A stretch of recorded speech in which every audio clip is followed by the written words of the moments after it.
Muy buenas tardes, gracias por acompañarnos en Vive. Hoy en esta tarde pues estamos en nuestra entrevista central, tenemos a un invitado muy especial, él es el pastor Carlos Valdés. Él pastorea la iglesia La Nueva Jerusalén, ubicada aquí en Masaya, en el barrio Pancasán. Vamos a estar hablando acerca del tema el cambio, específicamente una nueva vida en Dios. Pastor, buenas tardes, mucho gusto, gracias por acompañarnos. Sí, bueno, para empezar, ¿verdad, pastor?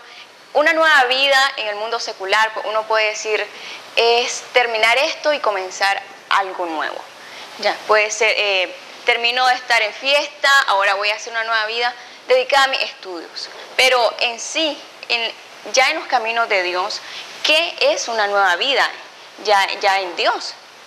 Bien, partiendo de 2 de Corintios capítulo 5, versículo 17, las Escrituras dice, ¿verdad? El apóstol San Pablo, inspirado por el Espíritu Santo, dio una palabra similar a la pregunta que usted hace. O sea que dice el verso 17, de modo que si alguno está en Cristo, nueva criatura es. Las cosas viejas pasaron. He aquí, todas son hechas nuevas. O sea que ya en Dios, ¿verdad? En el camino del Señor, una vida muy diferente. Entonces, habla de modo que si alguno está en Cristo, o sea, es en Cristo Jesús que hay un cambio interno, de lo interno a lo externo, ¿verdad?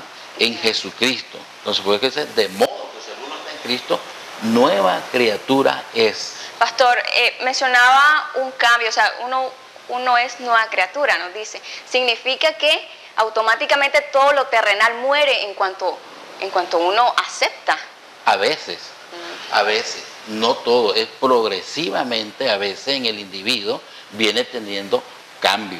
En el instante, él recibe la salvación que ofrece Jesucristo, pero los cambios de la sociología en el ámbito de la sociedad, de las prácticas que hay, algunas son cambiadas en el momento, posteriormente, a medida que él viene teniendo una comunión con Dios y estudio de la palabra del Señor, como Jesucristo dijo, santifícalos en tu verdad, tu palabra es verdad. Entonces, al venir a las Escrituras, a una vez que ha aceptado a Jesucristo, primero, él tiene el cambio de una vida condenada en el mundo, que al final pues le espera el infierno.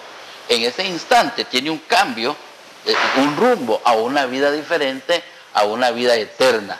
Pero a la vivencia que hay cada momento y que está con el Señor, vienen teniendo cambios progresivamente, cambiando de una cosa, de otra, etcétera, etcétera. Pastor, en medio de esos cambios, ya cuando, por ejemplo, a lo mejor a nuestros amigos televidentes les ha ocurrido, para las personas que han aceptado ya andar en los caminos de Dios, los cambios también significan muchas veces, voy a aterrizarlo con un ejemplo. Tengo un amigo que casualmente ayer estábamos platicando con él y me comentaba que ha sufrido un cambio y un cambio que lo ha hecho un poco titubear. ¿Por qué? ¿Por qué? Porque él me dice que cuando andaba en el mundo, todas las cosas eran favorables en la economía, en las relaciones interpersonales, ya en su relación con su novia, pero en cuanto él acepta la vida con Dios, como que todo se le fue abajo, le ha costado mucho recuperarse económicamente. Ya, entonces esos cambios que a veces lo hacen titubear a uno, ¿verdad? Cuando anda en la vida de Dios, uno dice, pero ¿por qué, Señor, si estoy en tus caminos? Ya, entonces, ¿cómo se explica eso? Bien, no vamos a olvidar que nosotros tenemos un adversario. Y el adversario nunca, él va a querer que estemos en el lugar correspondiente, en el lugar que Dios ha prometido a través de la persona de nuestro Señor Jesucristo. Entonces, por eso el Señor fue bien específico, él fue bien claro cuando él dijo que habían dos caminos, el camino ancho y el camino angosto. Entonces, en el camino ancho todo lo tenemos y con una facilidad tremenda, pues. Hoy en día y en el mundo todo se obtiene fácilmente, pero en el camino angosto, en el cual es de una manera figurada, que habla camino del Señor, es la vida estrecha, o sea, la vida que vamos a vivir con el Señor. Entonces hay ciertas cosas que a veces Dios en sus permisiones permite para una formación en esta nueva vida, en este cambio que tenemos. es más que todo una formación. Entonces lo que uno tiene que tener es, como se dice, la paciencia, orar a Dios, seguir en lo que va, porque a mí me ocurrió, yo tenía buenas relaciones con los amigos, había buenos negocios, y cuando vine al Señor, cuando yo tuve un cambio en Cristo radicalmente, todo se me puso oscuro, todo lo contrario, pues, como para renegar o como para decir, hey, pero si ahora estoy en Cristo Jesús, ¿y por qué me ocurre esto? E inclusive en la finanza. Yo tenía un buen negocio, el negocio me fluía dinero semanales, quincenales, mensuales, era un negocio abierto. Cuando yo vine a Jesús, todo cambia, pues, todo es diferente. En vez de tener un fluir económico, se me restó. Se torna difícil la situación. Se tornó difícil, ¿verdad? Entonces, eso es como cuando Abraham su fe fue probada, ¿ya? De que ya estaba la promesa del hijo de Isaac. Y Dios, ¿verdad?, lo da y posteriormente le dice que lo vaya a sacrificar. ¿Ya? Es todo lo contrario. Pero ahí es una prueba de fe. Ahí se está probando la fe y a la vez, pues, de repente el enemigo trata de trastornar el camino para volver al camino anterior. Pero uno tiene que ser fuerte, tiene que ser una persona visionaria en el camino, no en el cambio que lleva. Sí. Pastor, no debemos olvidarnos, pues, de que en realidad uno es humano y tiene debilidades, ¿verdad? Tanto que cuando nos ponemos frente a situaciones como esas, puede que, le había dicho, titubeemos bastante, ¿verdad? Nos mueve el piso increíblemente. Pero para poder comprender a Dios, ¿verdad? Más usted, ¿verdad?, que es pastor de una iglesia, seguramente lo puede comprender más próximo a nosotros. ¿Cuánto tiempo es que uno más o menos puede pasar por ese fuego en que Dios nos pone? Bueno, a veces no hay, pues, un tiempo que en realidad ya esté medido, ya a veces de día, a veces de hora, a veces de minuto, ¿verdad? Como de repente tú vienes en la calle y se te cae la libreta, pues, ay, se me ensució, cayó en el chat, la levantas, pero no te sirve, la compras en la venta nuevamente. Pero hay cosas que a veces, eso depende a veces de la búsqueda, o sea, la comunión con Dios, la plática con Dios, para tratar de buscar cuál es la buena voluntad, ¿verdad?, de Dios, qué es lo que quiere el Señor en ese medio, en ese momento. Job no se supo, pues, el periodo de tiempo. Se habla de que es un hombre de la antigüedad y han habido debates de que se cree que el libro de Job fue primero que Génesis. Bueno, pues no estamos en eso, pero estamos en la personalidad de Job, que él lo tenía todo, era un hombre rico, era perfecto, era recto, era santo, etcétera, etcétera. Pero ¿quién fue el que fue ante Dios? Fue el enemigo, fue Satanás. Según el capítulo 1 al capítulo 3 de Job, vamos a encontrar, ¿verdad?, el diálogo del diablo con Dios y Dios con el diablo, y el que está en el epicentro es Job, simplemente porque Job estaba prosperado.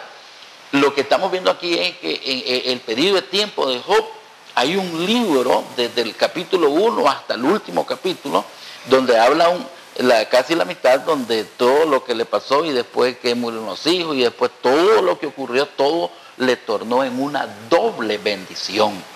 Pero no aparece el tiempo, pues el tiempo no aparece. Hay corto tiempo, hay largo tiempo, y está en dependencia de la paciencia. A veces es una escuela de parte de Dios para nuestra fe, nuestro cristianismo, nuestra manera de andar en el Señor. O sea, eso ya depende del Señor, pues, el tiempo, pero no hay un tiempo que se pueda decir es tanto tiempo, no. En cada persona de repente se torna, hay pruebas de un año, hay pruebas de un año. Imagínate que un siervo, una vez que ha aceptado al Señor, todo estaba bien, pero de repente un miembro de la familia se le grabó y es una enfermedad terminal, y está noche y día con el medicamento. ¿Qué hay ahí? Tiempo, dinero, o sea, hay muchas cosas, pues, que están allí, el turno de la familia, cuidarlo. Entonces todo eso es una prueba, y han aceptado a Cristo, toda la familia se ha entregado al Señor. O sea, son cosas que ocurren, que están en la soberanía de Dios. A propósito de cómo estamos frente a Dios, tiene que ver quizá con cuánta disposición tengo yo. Es decir, tal vez yo estoy pasando por muchas pruebas y es porque Dios conoce que yo tengo ciertas debilidades. Tiene que ver con eso, con mi postura ante nuestro Dios.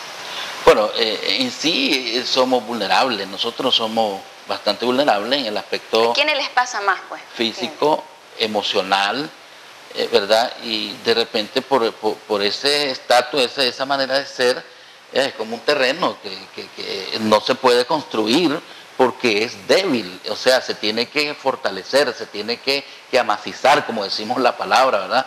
Entonces, en sí, naturalmente, hay debilidad física, ¿verdad?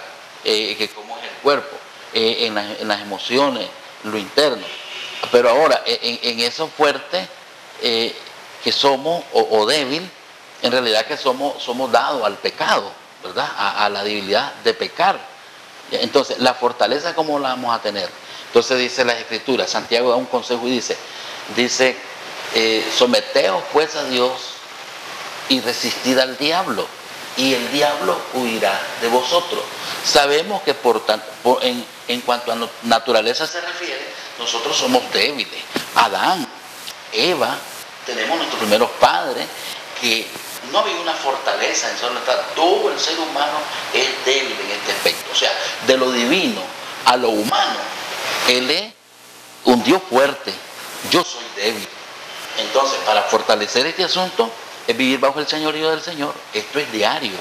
Platicar con Él, nuestra relación, ¿verdad? Si yo quiero tener una buena relación con mi esposa, y yo voy a dialogar con ella, diario, platicar las cosas para fortalecernos y así ser fuertes en el momento de la borrasca, del viento, del tornado, etcétera, etcétera. Efectivamente, podríamos decir que estas pruebas más que todo las pasan las personas débiles, digámoslo de este modo, ¿verdad? Porque hay personas en la iglesia que se tornan más fuertes que otras, ya a nivel interior. Entonces, por ejemplo, las personas que están comenzando en los caminos del Señor, que puede que estén pasando por muchas pruebas porque son nuevos en esto, para ellos un mensaje, ¿verdad? Ya para estar terminando respecto a este tema sobre la nueva vida en Dios. Para un creyente nuevo, número uno, él tiene que hacer 3 cosas fundamentales. 1, leer las Escrituras. 2, orar al Señor. 3, congregarse. Y una cuarta cosa es relacionarse con aquel creyente que está más fuerte en la fe, porque él en sí está iniciando, ¿verdad? Entonces él tiene que tener una amistad con el que está más fuerte, porque no dudamos. Hay personas que tienen tantos años, pero no me dan el ejemplo que el creyente nuevo me está dando a veces. A veces el creyente nuevo me está dando un buen ejemplo que el creyente viejo. Pero para el nuevo y para todo aquel, siempre hay que buscar al mayor para que lo fortalezca. Muchas gracias. Ya saben, los televidentes, ¿verdad? Para usted que está iniciando en los caminos del Señor, entonces lo recomendable, ¿verdad? Y aunque esté iniciando en los caminos del Señor, siempre, ¿verdad? Palabra de Dios, ¿verdad? Leer las Escrituras, congregarse y oración. Es el contacto directo con nuestro Señor. Así que muchas gracias, pastor, por habernos acompañado. Un placer tenerlo. Ahora pues seguimos con más de Vive.